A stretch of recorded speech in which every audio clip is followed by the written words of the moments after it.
This is a Cincy Fan Talking with LP. You can catch me on Twitter. That's a Cincy Fan Talking. You say it like it sounds, just leave off the G. If you have ideas for the show, you can reach me at Cincy_Fan Talk at yahoo.com. If you have any suggestions for the show, make sure you leave them there. Who knows, you might find yourself as part of the show. Any feedback would be definitely appreciated. And also, make sure you hit the Linktree page that's on my Twitter. Make sure you click on that. You can find all the different ways to contact me there. Enjoy the show.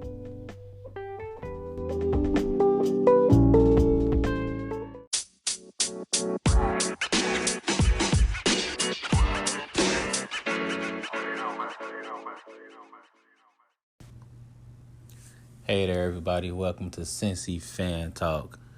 Before I go ahead and jump into one of my favorite teams, the Cincinnati Bengals, just want to go ahead and let you guys know, just give a brief overview of who I am and what I'm doing here. Basically, this is my first time doing this, and what I want to do is give everybody a perspective from the true Cincinnati point of view.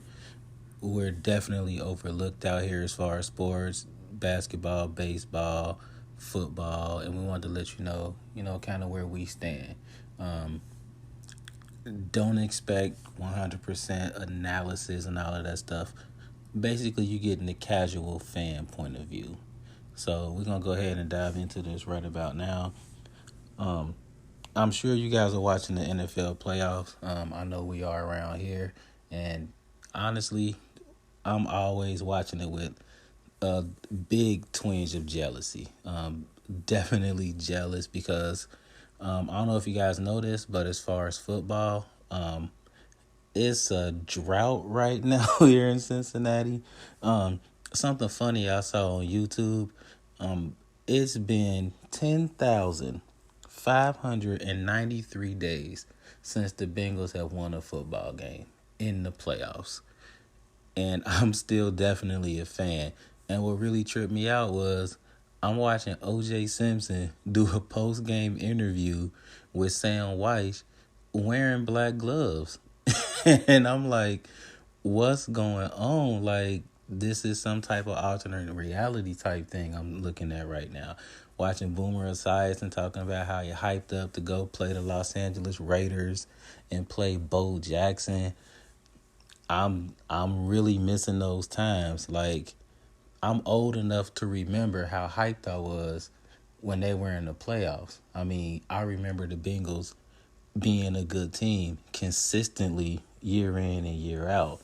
So when I'm watching Philly in the playoffs and I'm watching Seattle in the playoffs and Buffalo, I'm always a little bit salty. And it would be different, if this was the 90s.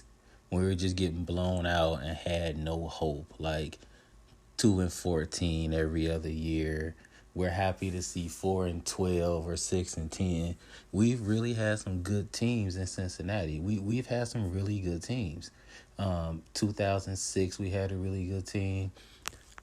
We've had Andy Dalton, who, a good quarterback. Not a great quarterback, but a good quarterback. He has some good days here. They kind of sort of coming to an end. But, we really had some good teams, but we just can't seem to break that hump. But I'm still a fan because I love my city. So I'm definitely a fan. And to be honest, we give the Bengals all types of hell, and we should, because they're not giving us a consistently good product. So as fans, we're allowed to let them know that. But on the other hand, you guys realize that the Bengals lost 8 games this year by 8 points or less. That's not like a horrible team. We've had some horrible games. Our defense could get a lot better, but at the same time, they show up sometimes. We've had like a real bad string of bad luck. We've had our players get hurt a lot. So, I really can't dump on the Bengals, even though they went 2-14. I mean, I still feel a little bit optimistic about next year. Now, having said that, I'm a little bit worried about next year because, we dealing with the Bengals, and you never really know what's going to happen with this draft. So, I mean, if you want to let me know who you feel like the Bengals should draft, Joe Burrow, Chase Young, if they should trade the pick and try to get more talent, go ahead and leave me a voice message and let me know who you think they should pick up. Me personally, I feel like Joe Burrow should be the number one pick. Maybe he'll be a really good quarterback. Maybe he won't. But we're feeling optimistic as fans. We're feeling a little bit hopeful. We're like, maybe things can get on the right track. The best way to keep the casual fan, the best way to keep the devoted fan is to get a face of the franchise, in my opinion. You need a face of the franchise to let people know where you're headed. The quarterback is the face of the franchise. So if you want to make the fans feel a little bit better, I mean, if you really care, then Joe Burrow should be that pick.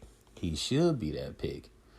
The Bengals I've seen, that mess around to get somebody from Alabama who might or might not have an injury history or something like that.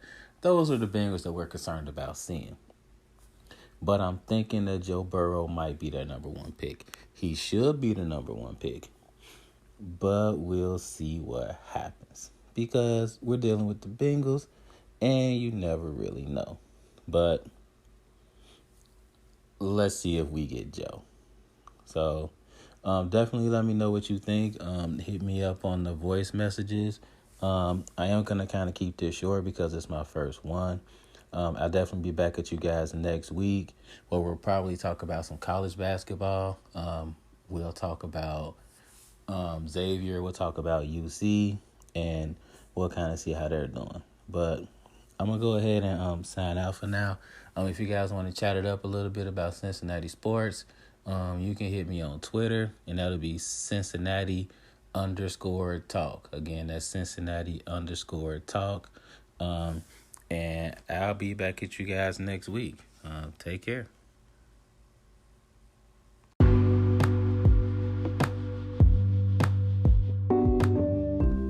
If you're not ready for the conversation to end, I'm not either. Make sure to catch me on Twitter. That's the Cincy Fan talking. Leave off the G at the end of it, and we can keep the conversation going. Also, don't be afraid to hit that subscribe button so you can catch the next episodes. The episodes will drop every Tuesday. If there's a change in that, I'll make sure to let you know. Appreciate the support. As always, life is good.